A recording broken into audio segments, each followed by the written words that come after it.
अपने गोविंद का स्मरण करते श्री सुदामा जी महाराज द्वारिका की ओर चले गए। अब सुनो माता, सुदामा जी महाराज का आगमन हुआ।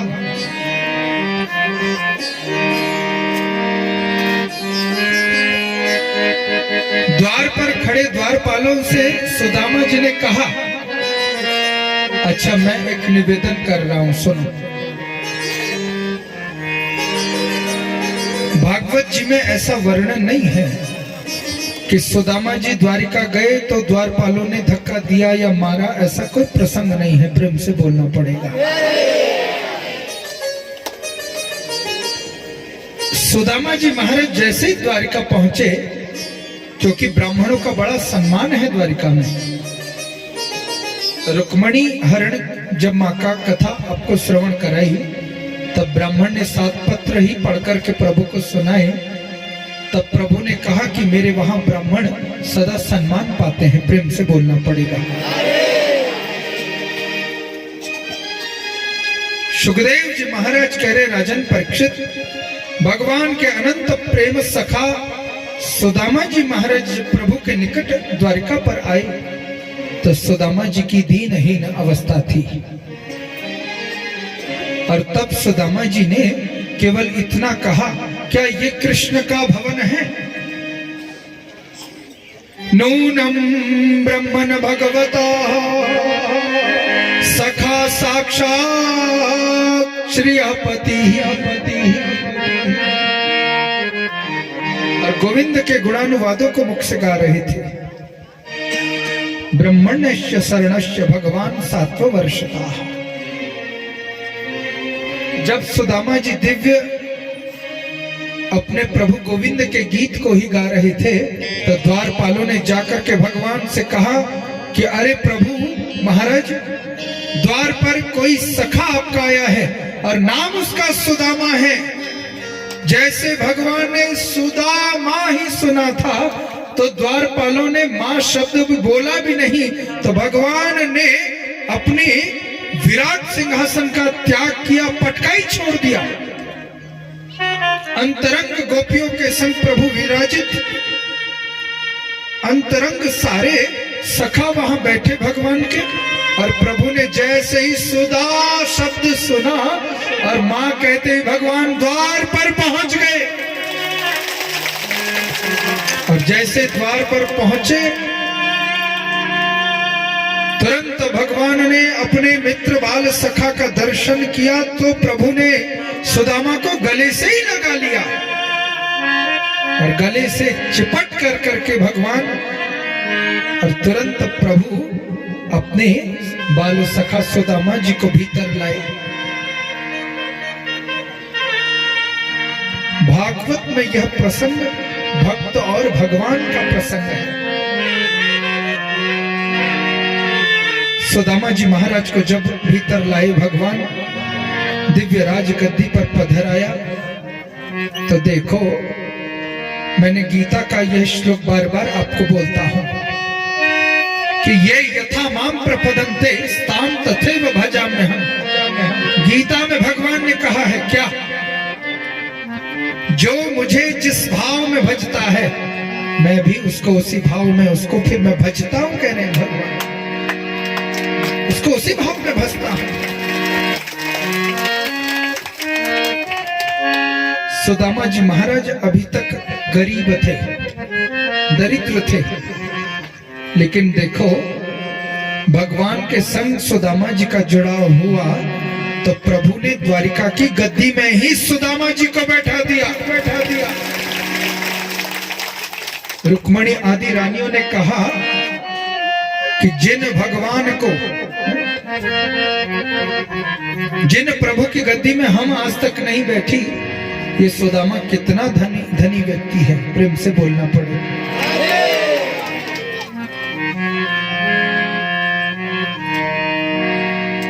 सुखदेव जी महाराज कह रहे, राजन परीक्षित, जैसे ही भगवान ने दिव्य पद पर आसन पर पधराया बैठाया तो तुरंत भगवान चरणों पर बैठ गए।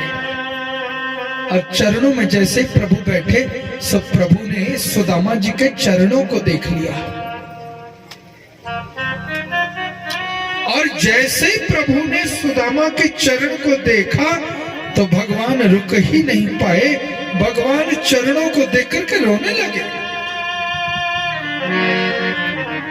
कितना बड़ा भाव होगा भगवान की भक्ति का ये है। और चरणों का दर्शन किया, सो प्रभु ने कहा कि मेरे धाम में आने के लिए हे मित्र सुदामा, तुझे कितना कष्ट उठाना पड़ा, मुझे मालूम नहीं था। देख, मेरे तो यहाँ स्वर्ण युक्त पाना है, जूते हैं, और तेरे लिए देख चप्पल भी नहीं, खड़ाऊ भी नहीं तेरे पास, और मेरे धाम में आया, कितने कंटक तेरे चरणों में लग गए। और चरणों को देख करके जब भगवान रोने लगे, देखी सुदामा की दीन दशा, करुणा करके करुणा निधि रोए, पानी परात को हाथ छू नहीं, और नैनन के जल से पग धोए। सुदामा की दीन दशा चरणों से देखी। और प्रभु ने पानी परात हाथ नहीं लगाया, प्रभु के इतने नेत्र झरझरने लगने लगे, सो अपने पीतांबर से ही प्रभु अश्रु से तो प्रक्षालन किया, और अपने पीतांबर पटके से भगवान पोंछ रहे हैं। सुदामा को बहुत नेक सब है, हिचकिचाहट सी लगी। सब प्रभु ने के दरबार में देखा तो मणिकृत खंभों को, तो सुदामा जी महाराज ने सबसे पहले सुशीला के द्वारा भेजी गई पोटली को ही छुपाया। प्रेम से बोलना पड़ेगा। अब देखो, हमारे भगवान जितने उदार चरित्रवान हैं, उतने ही हमारे भगवान नटखट भी हैं। प्रेम से बोलना पड़ेगा। चरण देखे, चरणों में कांटे देखे, रक्त से सने चरण देखे तो रो भी गए भगवान।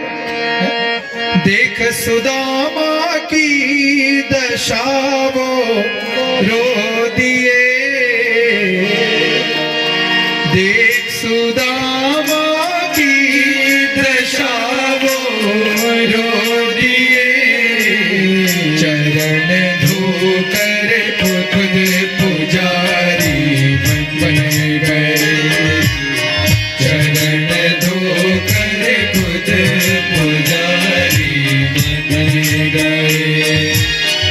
प्रेमियों ने जो बनाया बन गए, प्रेमियों ने जो बनाया बन गए, प्रेम के बंधन में मोहन बंध गए, प्रेम के बंधन में मोहन बंध गए, प्रेम के बंधन में मोहन बंध गए।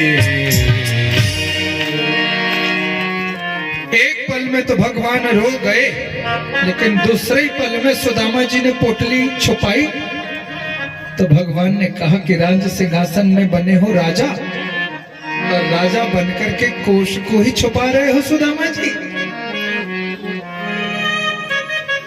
कहा कन्हैया, चैल खंडेन तान बद्ध्वा भ्रतेर प्रादादुपायनम।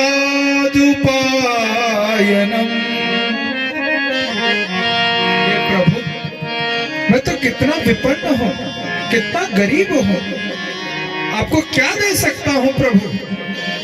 आपके राज दरबार के मणि खंभों को देख रहा हूं तो मुझे संशय हो रहा है, क्या दिव्य पकवान आपके द्वार पर है, आपके दरबार में है, लेकिन प्रभु क्या मैं आपके लिए कुछ ला ही नहीं पाया। भक्त का भाव भगवान के लिए है। और जब प्रभु से सुदामा जी ने ये बात कही और भगवान ने झट पोटली ही खींच ली, और पोटली को खींच करके भगवान ने देखा, तुरंत खोला। भगवान की 8 मूल प्रकृतियां भी, पत्नियां भी भगवान का दर्शन कर रही थी। भगवान ने जैसे ही चैलखंड चावलों के टुकड़े देखे, इतने प्रसन्न हुए प्रभु कि झट प्रभु ने एक मुट्ठी उठाया और तुरंत अपने मुख में ही डाल दिया और सुदामा को एक लोक दे दिया। रुक्मणी भगवान को सहसा देख रही थी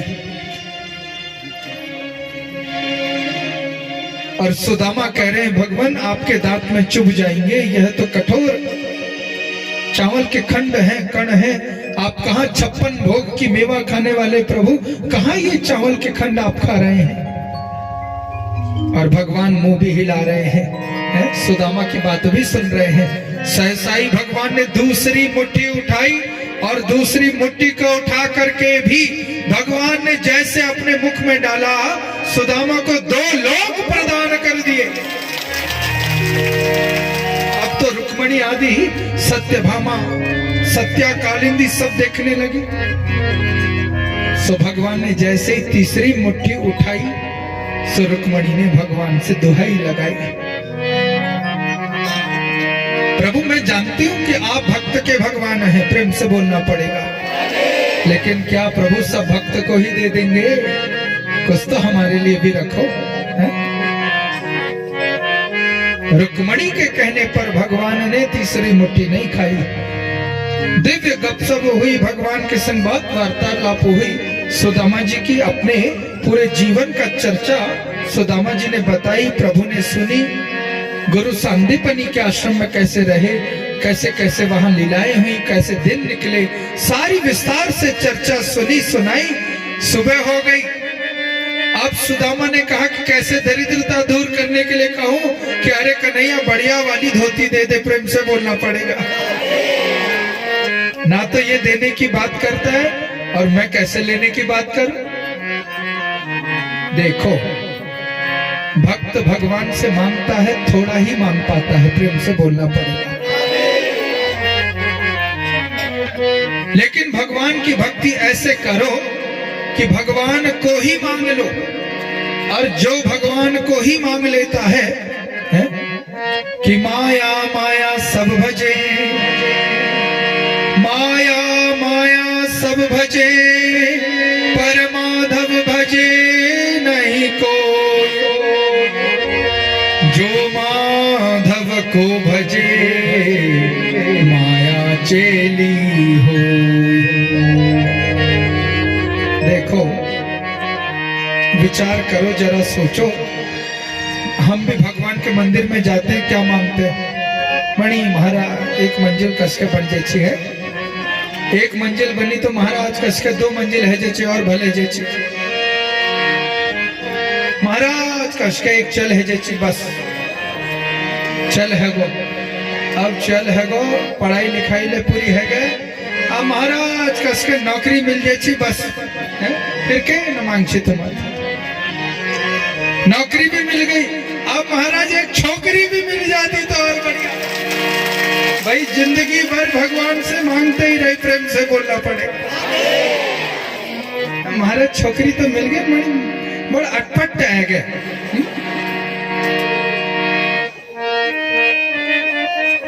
अच्छा, कोई पहाड़ी भाषा बड़ी सुंदर है, मुझे स्मरण आ गया ऐसे ही बात में, किसी ने कहा महाराज जमाना बड़ा बेकार आ गया, प्रेम से बोलना पड़ेगा। उइल का हाय जमाना हट, मेरा मन जो है गो खट, घर घर में नल हैगी पानी हैगा पट, हाय जमाना हट, घर घर में बुआरी हैगी काम हैगा पट, तो हम तो भगवान से रात दिन मांगते ही रहे कि आज लड़का दे दो, कल लड़की दे दो, फिर नौकरी दे दो, ये दे दो, वो दे दो। देखो, ज्ञान की बात यह है कि जब एक शिशु को भी भगवान इस धराधाम में भेजते हैं तो उसके आहार की भी पूर्ण व्यवस्था करके भगवान भेजते हैं। लेकिन यह जो माया है ना भगवान की, ये जीव को मोहित कर देती है, प्रेम से बोलना पड़ेगा। इसलिए भगवान का भजन करो निश्चल मन हो करके, और भगवान जो करेंगे वो सबसे अच्छा ही करेंगे, ऐसा विचार रखो। सुदामा जी महाराज भगवान से मांग नहीं पाए, लेकिन देखो मांग कर करके कम मिलता है, और बिना मांगे जो भगवान से गुहार लगाए, भगवान उसको छप्पर फाड़ करके दे दिया करते। हंसते हंसते भोजन करा के सुदामा जी को विदा भी कर दिया भगवान ने। सुदामा जी विदा भी हो गए, लेकिन संशय ये रखा कि कन्हैया जैसा बना था विपन्न सो वैसा ही बन करके आ गया। लेकिन जैसे ही सुदामा जी अपनी नगरी में पहुंचे तो देखा तो बड़े बड़े महल हैं, सुदामा को महल खड़े। सुदामा ने महल खड़ा देखा तो पूछा, महाराज ये किसका घर है? तो वहीं के नगरवासी ने कहा, रे सुदामा जी आपका ही तो महल है। तब तक सुशीला देवी को आया देखा, मानो साक्षात लक्ष्मी युक्त होती हुई दिखाई दी। तो गोविंद को प्रणाम किया कि प्रभु मैं तो सोच रहा था कि तूने दिया ही नहीं, लेकिन हे गोविंद जिसको तू दे दे उसको तो तू सर्वस्व ही दे दिया करता है। सुदामा जी महाराज की दरिद्रता का भी भगवान ने नाश किया। सुखदेव जी महाराज कह रहे, राजन परीक्षित आगे बहुत विस्तार है कथा का, संवरण करते हुए बताया कि आगे भगवान ने यदुवंश का भी संवरण किया। प्रेम से बोलना पड़ेगा। और यदुवंश के संवरण में दिव्य कथा सुनाई कि राजन परीक्षित, द्वारिका के पास एक क्षेत्र है, उस क्षेत्र का नाम है पिंडारक। और पिंडारक क्षेत्र में कुछ संत ऋषियों का आगमन हुआ, और जैसे संत ऋषियों का आगमन हुआ तो भगवान के ही जो पौत्र पुत्र इत्यादि थे, इन्होंने उन ऋषियों की परीक्षा ले ली। प्रेम से बोलना पड़ेगा। उनमें मुख्य सांब बनकर करके सांब नाम था। तो क्या किया देखो माता, सांब जो था उसके पेट में बहुत बड़ा कपड़ा लपेट दिया, और कपड़ा लपेट करके पिंडारक क्षेत्र में जो संत ऋषि बैठे थे उनके पास जाकर करके कहा कि हे साधुन, हे महात्माओं, जरा बताओ कि इस महिला को पुत्र होगा कि पुत्री होगी? प्रेम से बोलना पड़ेगा। उन संतों ने जब देखा, दृष्टि बंद करी तो जाना कि यह तो भगवान की यदुवंशी है, और यह तो सांब को स्त्री का भेष बना करके लाए हैं, कपड़ा बांध करके, और हमारी परीक्षा ले रहे हैं। आंख खोल कर करके उन ऋषियों ने कहा, भगवान कृष्ण के हे पौत्रों, हे यदुवंशियों, तुमने तो संतों का, महंतों का, ऋषियों का सम्मान करना चाहिए, आदर करना चाहिए था। सांब को ही बहरूपिया स्त्री बना करके हमसे पूछ रहे हो कि इसको पुत्र होगा कि पुत्री होगी? तो कहा, न तो इसको पुत्र होगा न इसको पुत्री होगी। मैं श्राप देता हूं, इसके गर्भ से मुसल उत्पन्न होगा, और वह मुसल तुम्हारे संपूर्ण यदुवंश का नाश भी करेगा। श्राप दे दिया, श्राप लग गया। राजा उग्रसेन के पास दौड़ दौड़ करके आए, कहा कि राजन आज बड़ी भूल हो गई। पिंडारक क्षेत्र में संतों के पास गए, सांब को बहरूपिया बना करके क्रीड़ा करने लगे, लेकिन मजाक मजाक में बहुत बड़ा हमें श्राप लग गया। और जैसे ही कपड़ा खोला तो तुरंत एक मुसल का टुकड़ा निकल गया। प्रेम से बोलना पड़ेगा। लोहे का मुसल का टुकड़ा निकला तो राजा उग्रसेन ने कहा कि कुछ मुसल का टुकड़ा को घिसो, और घिस करके चूरा बनाओ, और चूर्ण बना कर करके समुद्र में फेंक दो। घिसा, चूर्ण बनाया, लेकिन अंत में छोटा टुकड़ा मुसल का बच गया।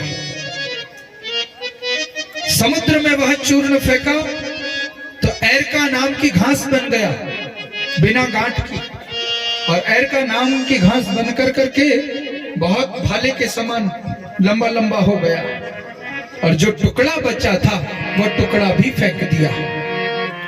मछली ने ग्रसित कर लिया। जरा नाम के बहेलिया ने जाल फेंका, उस मछली को अपने जाल पर पांश पर बांधा, और जैसे ही फाड़ा तो उसमें से मुसल का टुकड़ा निकल गया। प्रेम से बोलना पड़ेगा। जरा नाम के बहेलिये ने बाण देखा तो बाण में ही वह मुसल का टुकड़ा बांध दिया, और जैसे ही बीथा तो शिकार खेलने के लिए वन में निकल गया।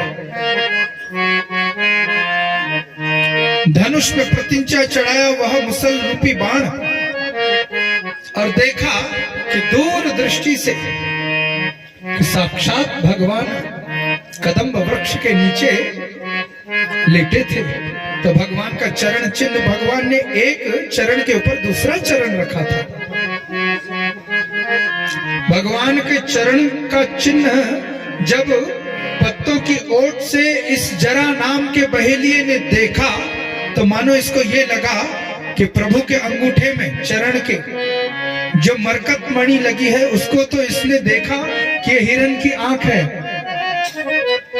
और नीचे जो सुनहला लाल रंग जैसा प्रभु का चरण दिखा सो मृग की छाया अंकित हुई। सो इसने वही बाण मुसल का जो है जैसे ही छोड़ा और तुरंत भगवान के चरण में जाकर के लग गया।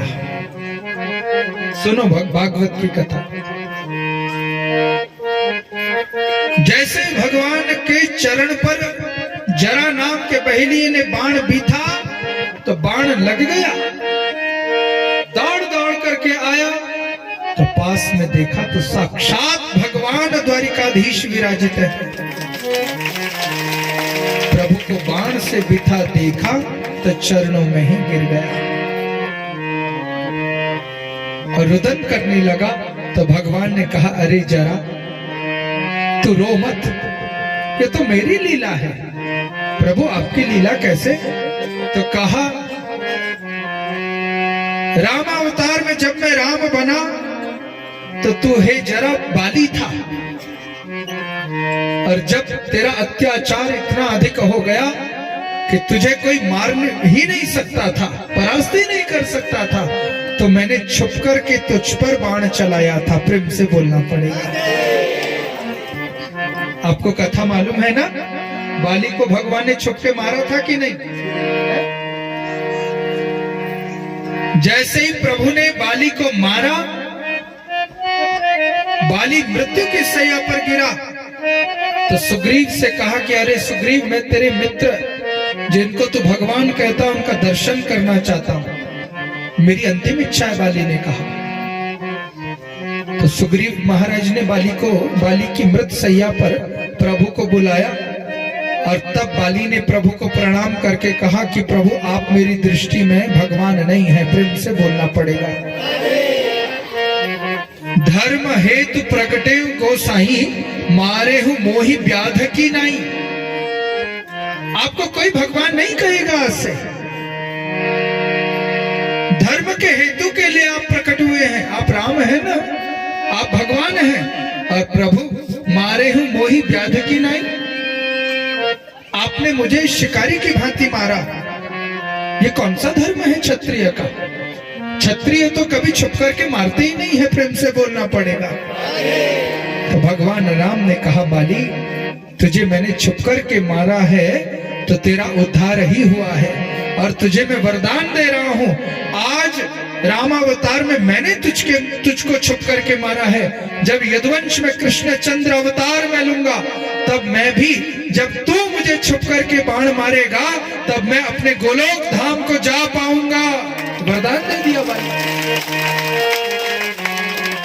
तो जरा नाम का बहेलिया जब रो रहा था तो भगवान ने तो रामावतार की कथा को ही प्रकट कर दिया। प्रेम से बोलना पड़ेगा।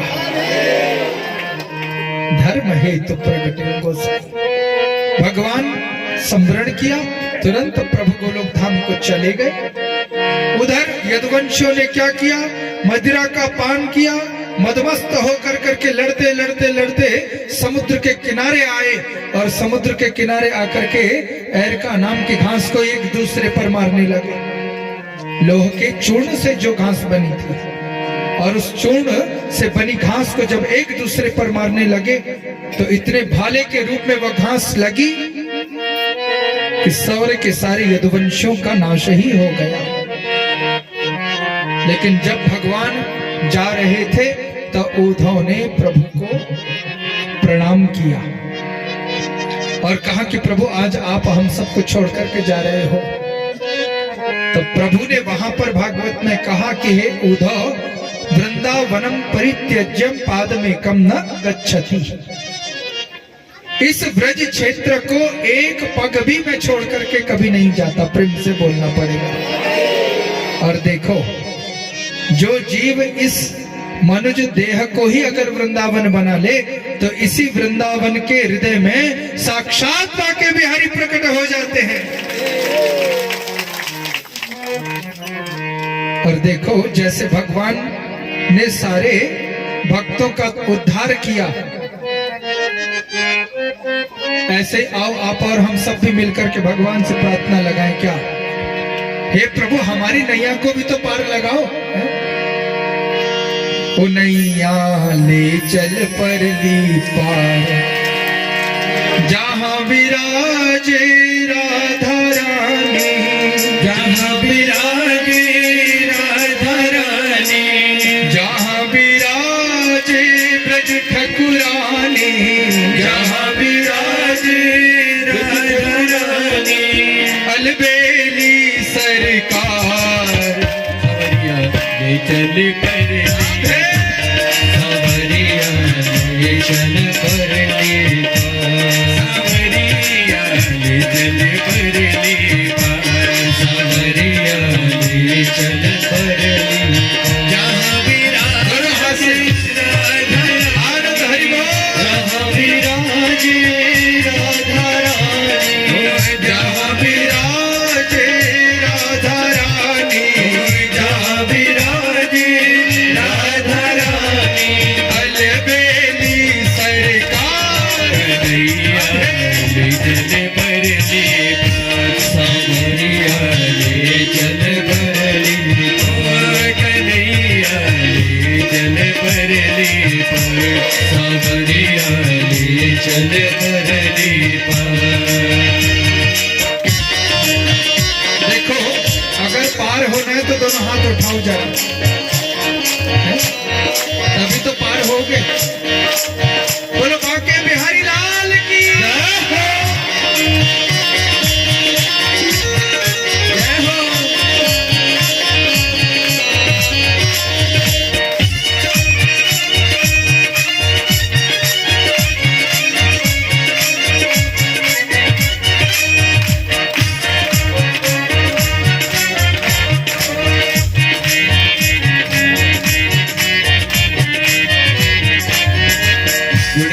गुण सब तेरे अर्पण, गुण अब गुण सब तेरे अर्पण, पाप पुण्य सब तेरे अर्पण, पाप पुण्य सब तेरे अर्पण, बुद्धि सहित बल तेरे अर्पण, बुद्धि सहित बल तेरे अर्पण, जीवन भी तुझको समर्पण, ये जीवन भी तुझको समर्पण, मैं तेरे चरणों की दासी, मैं तेरे चरणों की दासी, मैं तेरे चरणों की दासी, मैं तेरे चरणों की दासी, प्राण सावरिया चल परली, सावरिया ले चल परली,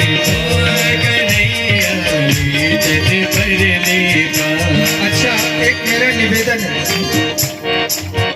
सुनी महाराज घुनन में अच्छा में बड़ी पीड़ है बेई कोई माता जी लोग को नाची में मैल को मने मन में है कि भगवान भजन में ने नाचला और डिस्को में नाचला तो घुनन में पीड़ होले होल होले होल। इसलिए आनंद से भाव में आते हुए राधे